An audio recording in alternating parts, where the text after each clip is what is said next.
आप देख रहे हैं राष्ट्र की आवाज हिंदी न्यूज। नवादा जिले के पकरीब्रावा थाना क्षेत्र के कुलेता गांव में हुई दोहरी हत्याकांड में बड़ा खुलासा निकलकर सामने आया है, जहां संपत्ति की लालच में जाऊत यानी कि भैंसुर के बेटे ने ही अपनी सगी चाची और उसकी 6 साल की मासूम बेटी को मौत के घाट उतार दिया है। मामला का खुलासा उस वक्त हुआ जब मृतक महिला किरण देवी के भाई मुकेश सिंह ने मामले से पर्दा उठाते हुए किरण देवी के भैंसुर पिंटू सिंह के बेटी ज्योति कुमार सिंह के विरुद्ध प्राथमिकी दर्ज कराई। नवादा जिला से सुजीत संग अनिल शर्मा की रिपोर्ट। कल सुबह 4 तारीख को सुबह में 5-6 बजे के आसपास अपनी बनवा थाना प्रभारी को सूचना मिली कि कुलेता गांव में एक महिला का शव पड़ा हुआ है।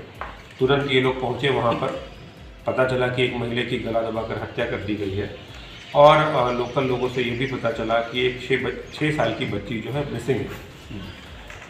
इनके द्वारा मुझे सूचना दी गई तो घटना बहुत गंभीर था। 6 साल की बच्ची मिसिंग थी, एक महिला का हत्या कर दिया गया था।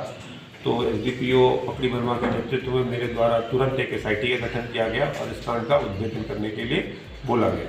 इन लोगों ने लगातार मेहनत की, आसूचना संकलन किया, वैज्ञानिक साक्ष्यों का विश्लेषण किया और फाइनली जाकर इन्होंने ज्योति सिंह नाम के एक लड़के को गिरफ्तार किया।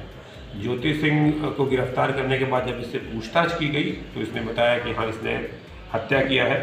हत्या करने का कारण इसने बताया कि इसके जो चाचा जी हैं, जिनका नाम शिव शंकर सिंह है, उनकी 2 शादी हुई है।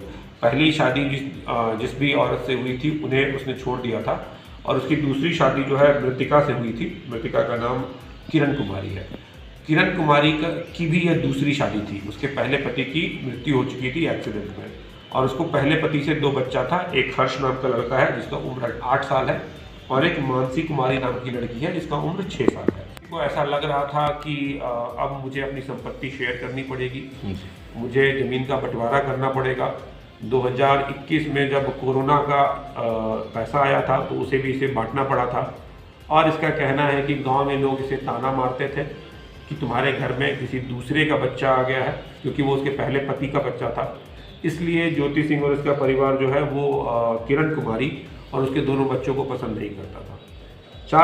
3 तारीख के रात में इसे जानकारी प्राप्त हुई कि ये लोग गांव से जो बारात है वो गई हुई है, तो ये लोग अकेले होंगे। इसे ये नहीं पता था कि इसके दादाजी हैं, उन्होंने हर्ष जो उसका बेटा है उसको वो अपने साथ लेकर गए थे। ये घर पर पहुंचा, वहाँ पर किरण कुमारी को पाया तो उसकी हत्या उसने वहीं कर दी और फिर ये मानसी कुमारी को बहला फुसला कर वहाँ से ले गया और लखीसराय जिले में पिपरिया थाना के अंतर्गत मुरवरिया नदी है, उसमें इसने जिंदा बच्ची को फेंक दिया जिससे उसकी मृत्यु हो गई। हम लोगों ने रात में जाकर उस पूरे नदी को खंगाला और उसमें से बच्ची का शव जो है हमने बरामद किया, जिसे हमने पोस्टमार्टम के लिए भेज दिया है। हम बच्ची की जान नहीं बचा पाए क्योंकि बच्ची की मृत्यु इसने उसी समय उसी दिन कर दी थी जब हमें सूचना मिली, उससे पहले ही कर दी थी। ये लड़का हमने गिरफ्तार कर लिया है और अब हम इसको जेल भेज रहे हैं। उसके आगे हम चार्जशीट करेंगे और इसको जल्द से जल्द सजा दिलाने की कोशिश करेंगे। क्या सर इसका उद्देश्य हर्ष की भी हत्या करने का था? उद्देश्य हर्ष की भी हत्या करने का था और इसने पूर्व में भी कोशिश की थी इन लोगों की हत्या करने की और ये सफल नहीं हो पाया था। ये पिछले 10 दिनों से रेकी कर रहा था और जब इसने देखा कि ये मौका मिला है इसे कि उस बार पूरा का पूरा गांव जो है वो बारात में गया हुआ है, तो इसने ये मौका देखकर उसकी हत्या कर दी। इसका रिश्ते में कौन लगता था? ये उसका जाऊत, मृतक का ये जाऊत लगता है। मृतिका इसकी चाची थी, अपने चाचा की दूसरी पत्नी थी। अच्छा, कोरोना से किनकी मौत हुई थी जो इनको पैसा बांट करके देना पड़ा? अभी ये तो हम नहीं बता पाएंगे, लेकिन कोरोना में इसे कुछ पैसा मिला था जो इसे बांटना पड़ा। सर, बच्ची को जिंदा फेंका था या नहीं? जिंदा फेंक दिया।